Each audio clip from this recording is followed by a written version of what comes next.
और अमरनाथ यात्रा पर पीडीपी प्रमुख महबूबा मुफ्ती का बयान सामने आया है। अमरनाथ यात्रा हमारी आध्यात्मिक विरासत है। कश्मीर के लोग गर्मजोशी से यात्रा का स्वागत करते हैं और यात्रा को शांतिपूर्ण और सफल बनाने की अपील की गई है।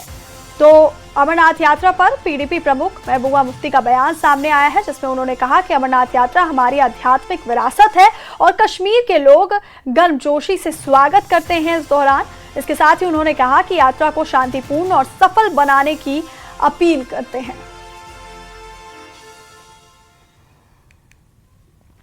मैंने यहाँ लोगों से गुजारिश की कि वो यात्रा को ज़्यादा से ज़्यादा जो है कामयाब करें और यात्रियों की ज़्यादा से ज़्यादा खिदमत करें। हालांकि सोनमर्ग के लोगों ने हमेशा यात्रियों का बहुत साथ दिया है, क्योंकि पूरे मुल्क में आपने देखा बहुत नफरत फैली हुई है, ख़ासकर मुसलमानों के ख़िलाफ़ और कश्मीरियों के ख़िलाफ़। तो जो यात्री यहाँ आते हैं या टूरिस्ट यहाँ आता है कि अगर हम लोग उनको ये समझाएं कि हम सब मिलिटेंट नहीं हैं, हम आपके खैर खां हैं, हम आपके मेज़बान हैं, तो मुझे लगता है उसमें सोनमर्ग के लोगों का, मेरे सोनमर्ग से मेरा मतलब ये जो पूरा डिस्ट्रिक्ट यहाँ है, गांदरबल, कंगन, जो लोग हैं उनका बड़ा अहम रोल बनता है। और यात्रा को कोशिश करनी चाहिए हम यात्री जो यहाँ से वापस जाए उनके दिल जीत सके। मगर यहाँ के लोगों की बड़ी मुश्किलात हैं। एक तो जो रजिस्ट्रेशन का प्रोसेस है उसको बड़ा कमरसम बनाया हुआ है, वेरिफिकेशन का प्रोसेस है उसमें बड़ी मुश्किलात आती हैं लोगों को। और यहाँ के मैंने सुना जो लोकल लोग हैं उनको ख़ास मौका नहीं मिला है बालतल जो कैंप में जाने का, जिन्होंने बेचारों ने लाखों रुपए का सामान खरीद के रखा हुआ है, उनकी रजिस्ट्रेशन ही नहीं, उनको परमिशन ही नहीं मिला। दूसरा यहाँ लोगों को बड़ा डर है कि कहीं अगर गंडोला यहाँ आ गया, गंडोला यहाँ बन जाएगा तो यहाँ हज़ारों लोगों की रोज़ी रोटी पे जो है ख़तरा है। तो मेरी एलजी साहब से गुजारिश होगी कि अगर आप गंडोला बनाना चाहते हैं तो चाहे वो कटरा का गंडोला हो या यहाँ का गंडोला हो, उसको ऐसी जगह मत बनाइए जिससे यहाँ के लोगों का रोज़गार ख़राब हो जाए, कहीं और बना लीजिए इसी एरिया में।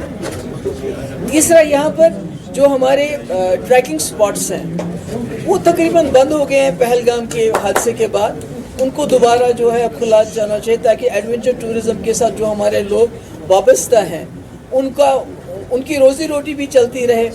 यहाँ दूसरा ज़ीरो पॉइंट पे बड़ा मसला है। यहाँ पर करगिल का पहले भी एक, जब यहाँ गवर्नर वोरा साहब थे तब एक फ़ैसला हुआ था जो पानी का बहाव जो उस तरफ है वो करगिल को दे दीजिए, जिसका बहाव इस तरफ है वो यहाँ गांदरबल में शामिल कर लीजिए, ताकि जो हमारे लोग जो हैं आसानी से वहाँ जा सके, अपना काम कर सके, मजदूरी कर सके, घोड़ा वाला जा सके। वॉशरूम्स की बड़ी यहाँ दिक्कत है, क्योंकि यहाँ टूरिस्ट भी आता है, यात्री भी आता है, और यहाँ जो लोग जो काम करते हैं, मजदूर है, ड्राइवर है, पोनी वाले, वो कहाँ जाएगा।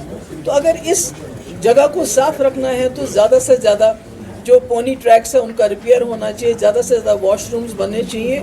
टूरिस्ट्स और खासकर आने वाले यात्रा के लिए पीडीपी की क्या मैसेज रहेगी? तो मैसेज यही है कि वो हमारे मेहमान हैं, हमारे एम्बेसडर है, वो जब यहाँ से जाएं तो वो इतने खुश होके जाएं, इतने यहाँ से मुतासिर होके जाएं कि हमारी वकालत करे वहाँ पर कि भाई जम्मू कश्मीर के लोग इतने अच्छे हैं। जिस तरह आपने लद्दाख के लोगों के साथ बातचीत करके उनके मसले मसाइल हल किए, उसी तरह कश्मीरियों के साथ भी बात करके जो हमारे मसले हैं, ज़मीन के हवाले से हमारे मसले हैं, नौकरियों के हवाले हमारे मसले हैं, उसमें हमें कोई गारंटी चाहिए। और क्या कह सकते हैं। रेड लेक्स ऑफ कश्मीर बंद साइट्स बंद है, एडवेंचर टूरिज्म इफेक्ट हो रहा है। नौजवान इसके साथ वाबस्ता है जिन्होंने एडवेंचर टूरिज्म के लिए सामान लाया है, जैसे स्नो बाइक्स हैं, बाकी चीज़ें हैं, तो उसको मुझे लगता है खोलना चाहिए। गवर्नर साहब से मेरी गुजारिश होगी और हमारा एक डेलीगेशन जाएगा एमएलएस का गवर्नर साहब से, इसी मामले को लेके उनसे बात करेंगे। शुक्रिया। और बड़ी खबर